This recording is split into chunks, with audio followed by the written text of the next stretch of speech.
Welcome to our webinar on optimizing the system for agile delivery. In today's fast-paced, ever-changing world, it's more important than ever for organizations to be able to deliver value quickly and efficiently. And in this webinar, we are going to be looking at just that, looking at the system as a whole and how as coaches to leverage that. So this webinar has been recorded for you. And if you do want to get a copy of it, drop us a note at hello@leadershiptribe.com. We'll also be sharing the copy of the slides that are shown in this session. We'll drop the email ID in the chat box shortly. So on that note, let's look at our game plan. We'll be doing a quick introduction of myself and the organization I work with, which is Leadership Tribe. Then we'll look at what exactly are systems and also get a better understanding of complex adaptive systems. And we will then dive into, as coaches, how can you help the system? And I will talk you through a couple of tools too. Then there are some next steps that can help you through to continue your journey. And we've also set aside some time for Q&A. I'll be addressing any questions that you've got. Also, if you've got any questions, please raise them in the Q&A section in Zoom so that we don't lose track of them. Yeah. So my name is Aarti and I'm based out of Bangalore, India, and I come with 12 plus years of experience. I'm a coach and a facilitator. I'm also an accredited Kanban trainer and also deliver trainings on Scrum, Kanban, coaching, facilitation, and any other tailored programs that are there. Apart from delivering trainings, I also work with teams to set them up for success for our clients that I work with and take them through that journey of high performance. So this is what I do day to day. Any learnings that I have, I bring them to my trainings or also bring them over to my clients that I work with, and also through the form of some of the webinars that we do. And outside of work, I'm a dog mom and I love spending time with them. So, company that I work for, Leadership Tribe. I've been with them for quite a few years now. They're a consulting and training organization. So as a company, if you or your teams are having any challenges, you can bring in some consultants like us and we can help you deliver it or co-create strategies with you. It can either be transformations, change transformation, digital, or whatever it is that you want to bring some change in.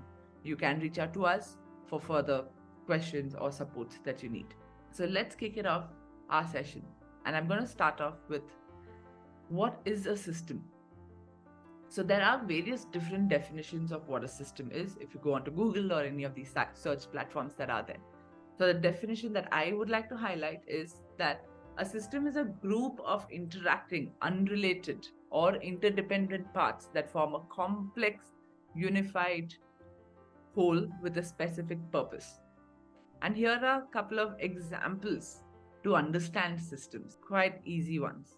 For example, you've got your solar system, the planets, your families, they are systems. Or if you look at it at an example of organizations, departments in your organizations, your HR, finance, IT, sales, procurement.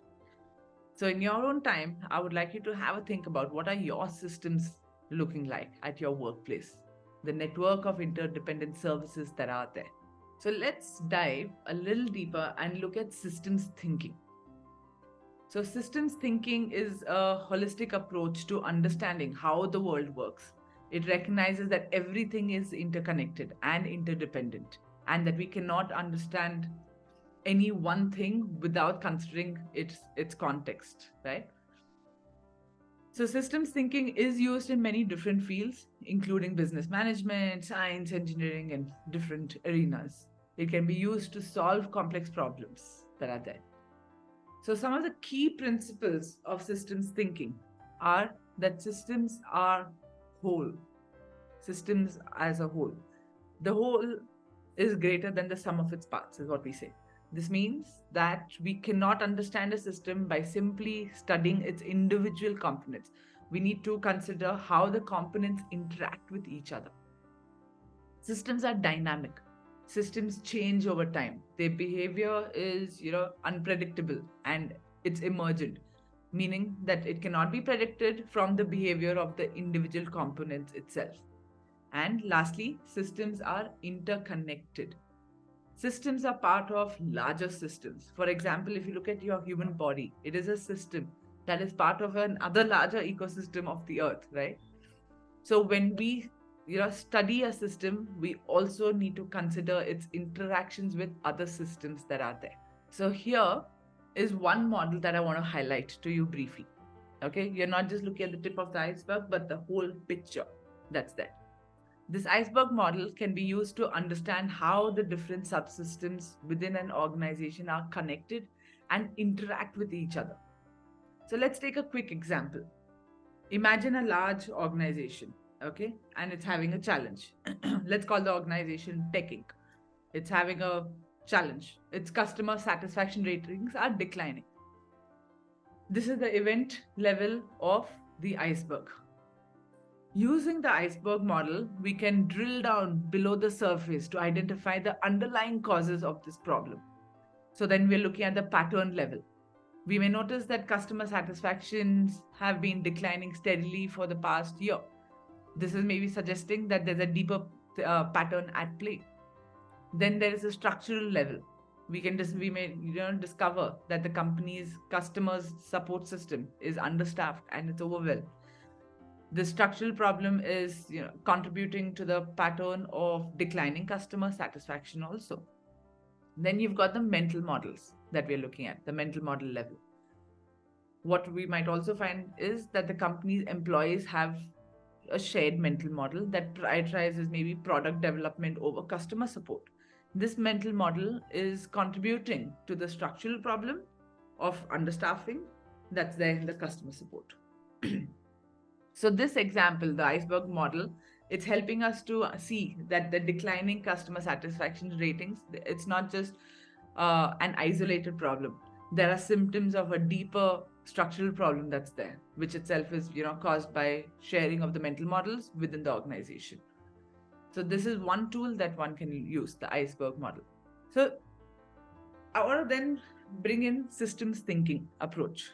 This can help leaders, okay, to see the bigger picture. System thinking, when you look at the bigger picture, it's encouraging people to look at beyond the individual roles or the departments that are there, to see how their work fits overall across the organization. And this helps to identify and solve problems more effectively. Secondly, it helps to make better decisions. So by understanding that complex interactions between the different parts of an organization, system thinkers can make more informed decisions that are less likely to have intended consequences and also be more adaptable. In today's rapidly changing world that's there, organizations need to be able to adapt quickly to new challenges and opportunities. And systems thinking can help organizations to be more resilient and adaptable by identifying and addressing potential problems early on itself. So, working with complex adaptive systems, in short form CAS, right, can be challenging but also rewarding. Now, complex adaptive systems are found all around us, from the natural world to the social worlds that's there. Your complex adaptive system can be your human brain, the stock market, the climate system, so many examples out there. So, some of the key features or characteristics of complex adaptive systems are that they're emergence. The behavior of the system as a whole cannot be predicted from the behavior of its individual parts. And that's something I mentioned even a little while ago. Adaptation, that the system can learn and adapt to change, and that it's non-linear.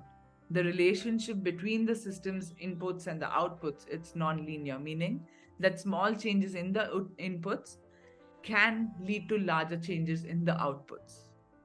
Okay, so working with complex adaptive systems requires different approaches to thinking than working with more traditional systems. So what you need to look at is why change now, why change and why now. Okay, so there are many reasons that organizations might want to choose a transformation, transform to agile. Some of the most common reasons are to be able to deliver value to your customers more quickly, efficiently, to improve the quality, right, the quality of work that's being delivered, to increase your employee engagement and satisfaction. That could be another reason that change is being brought in, or also that to be more agile in the changing markets, that the world is constantly changing, your business world is changing, and agile teams are better equipped to be able to handle those changes. And you also need to look at the why now. There can be many reasons to the when it comes to the why now. And some of the most common changes that we've seen is that pace of change, it's accelerating, it's moving rapidly. Your business world, the changes that are coming in, it's rapid, and organizations need to make those changes quickly to stay competitive. So another reason is that customers are demanding more. Customer expectations are higher. They're wanting more as they go forward. And even your technology is changing. Technology is emerging all the time. And organizations need to be able to adapt to these new technologies quickly. So, when bringing any kind of change, any form of change, look at why. Why are you doing that change? And why are you doing it now? Right? And also look at the how aspect. Take advantage of the qualities of the complex adaptive systems that we spoke of, and also look at how are we going to do that. So here's a little bit that I want to highlight, that how can you help the system use the qualities of complex adaptive systems. So your complex adaptive systems, they are made up of many interconnected parts, and it can be difficult for those within the system to see how these pieces fit together. So, as systems coaches, help the system to map its relationships, identify the key components, and also understand how changes in one part of the system can impact the other parts. Okay, you're also looking at the emergent properties that are arising from the interactions of the system's components that are there, and that they're not just present in the individual components. So, as a system coach, you can help the system to identify these emergent properties that are there and take advantage of it. And you're constantly adapting to the environment. So, as system coaches, you can help the system to develop the skills, the knowledge it needs to adapt to change effectively. And by doing so, your system can maintain that stability and continue to function effectively. And you also have that with complex adaptive systems, you're learning from experience by, collecting data from past events, and it's helping you make more informed decisions for future events that are there. So we're going to look at how do you optimize the system. Look at optimizing that system and bringing in these changes gradually in the system. You can look at empowering your teams to make decisions. Agile teams need to be able to make decisions quickly and without having to go through layers of the bureaucracy that's there. This means give them that little authority, give them that space to make the decisions regarding to their work or the tools or some of the processes that are there. You can also create culture of collaboration and communication. Your agile teams need to be able to collaborate together, work hand in hand together, not just within the teams but with your stakeholders also. So create that culture, create that space where everybody is willing to come together and help each other succeed. And you're also providing the right tools and the resources. So your teams need to have the right tools, the resources to be able to do their jobs effectively. This could be any, with any phase of work that they are doing. See that they've got the tools and the resources at hand. And as coaches, you're also there to remove bottlenecks or impediments, that your teams need to be able to move through their work, through the system quickly. That means you need to be able to identify bottlenecks that are there, anything that can hamper your system or hamper the flow that's there, and can, prevent them from delivering value to the customers.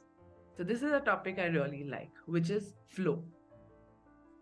Now, the concept of flow, if you look at it, it's quite central to systems thinking. So, in systems thinking, flow refers to the smooth and efficient movement of materials or information or the energy through the system.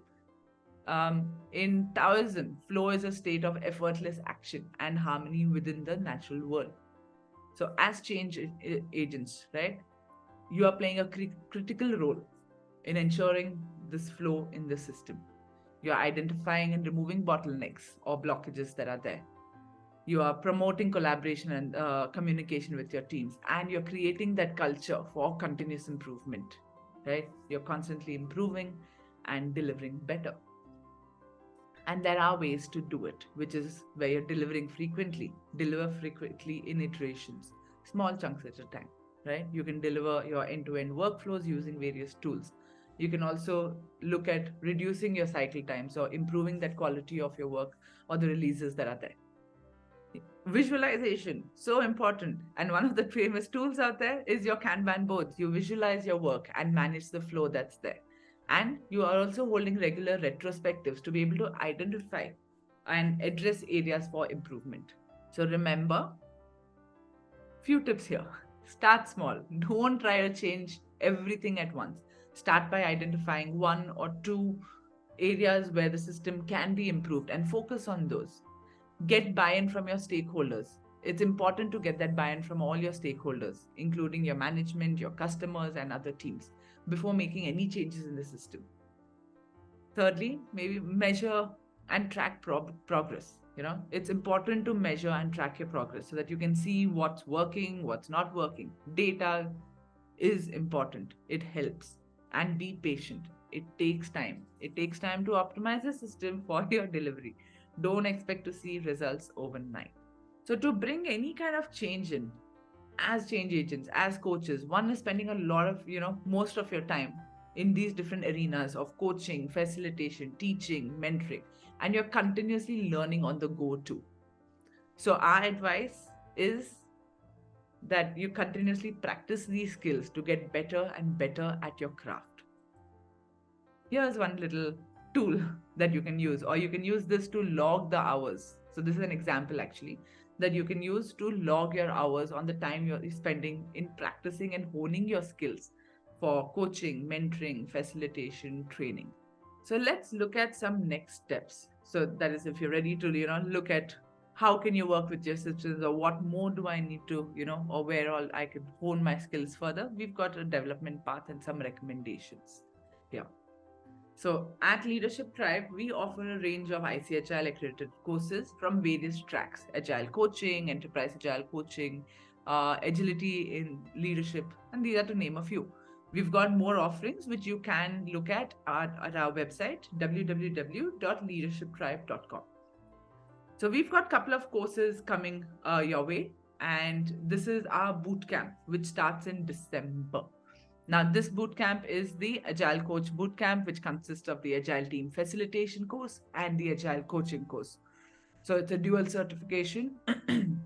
Now, in this bootcamp, we are, covering or, providing a comprehensive understanding of facilitation, of coaching techniques. We are focusing on effective communication, fostering collaboration, guiding teams towards higher levels of performance.